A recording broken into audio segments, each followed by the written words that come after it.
Greetings, men. Paul here, and tonight I'd like to talk about my favorite men's cologne fragrances. If you've been watching my channel for a while, you know how much I love the Al Rahab line from United Arab Emirates. Really great budget value on concentrated fragrances, and in particular I use Sultan and recently Dakar. And I was out last night with a lady friend and I was wearing Dakar, and she actually remarked that I smelled really good, that she really liked my fragrance.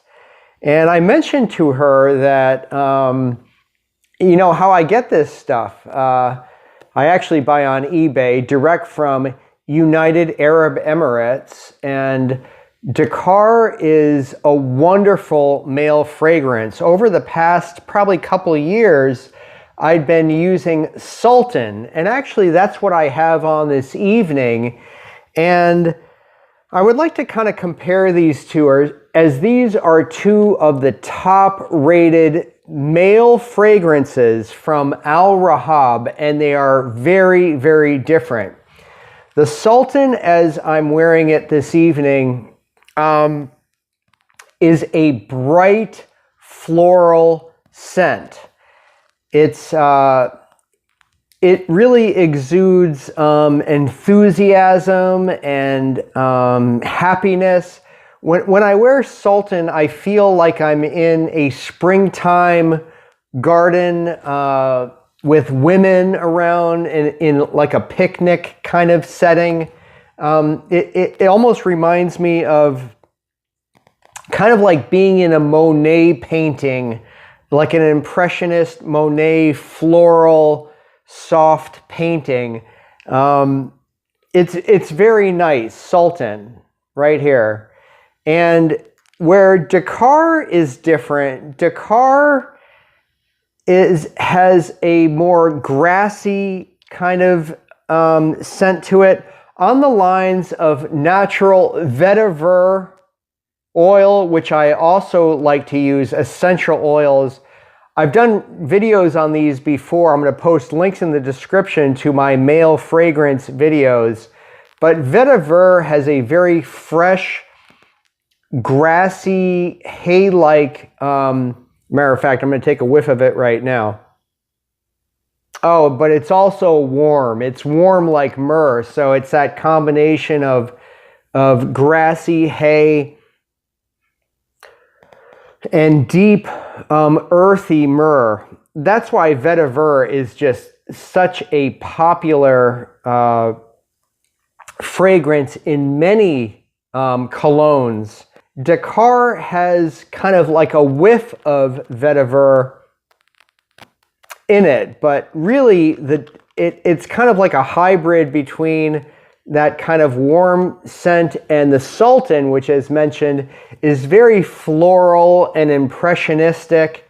And you got to go easy on this stuff, guys, because it's concentrated perfume.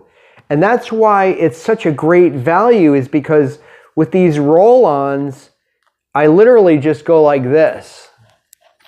And then what I'll do is I'll take my wrist and I'll just kind of rub it into my collar area like that. And that also gets on the heat points on your wrist and your neck, and you're good to go for the entire day.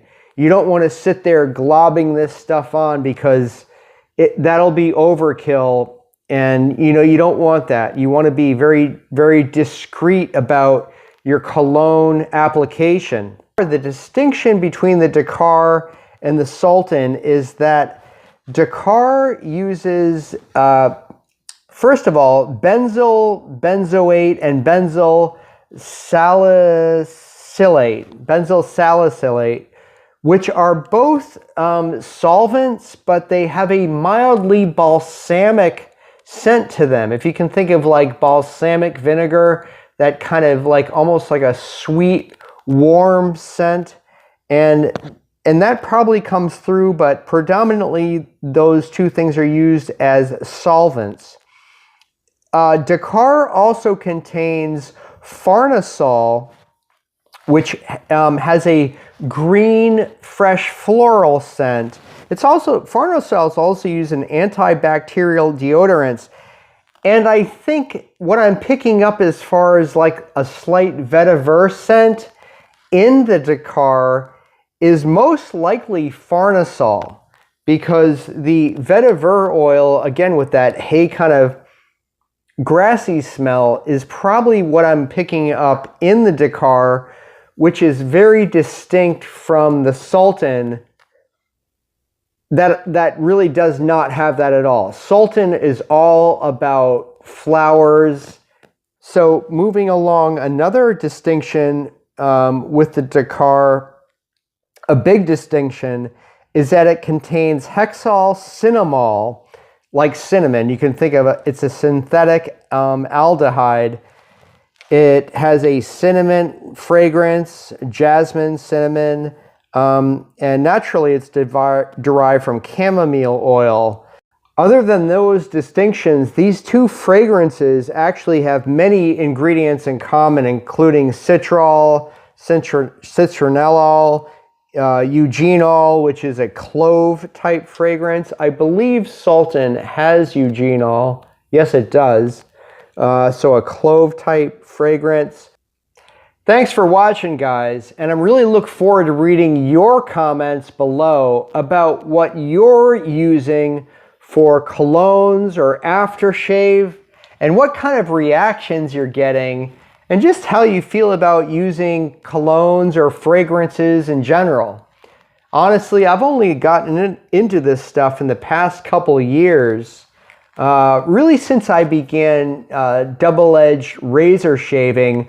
I'll put some links to some of those videos I do, as well as I shave only with vintage Gillette double-edged razors from the 50s through the 30s.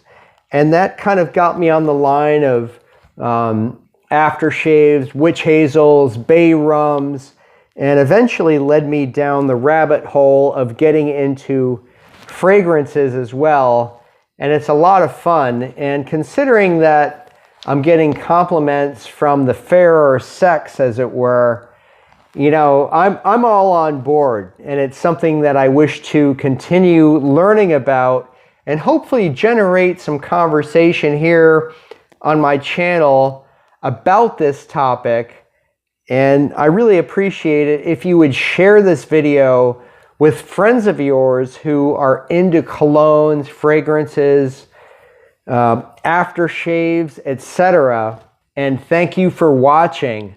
See you real soon. And if you haven't already, please subscribe to my channel, because I'm always posting very interesting content that's pretty much changing from day to day, from electronics projects to Android to soundproofing tips to have a peaceful, quiet living environment, from noisy neighbors and street noise and things like that, gardening. And it'd be great to have you on board as a subscriber as well. Have a great day.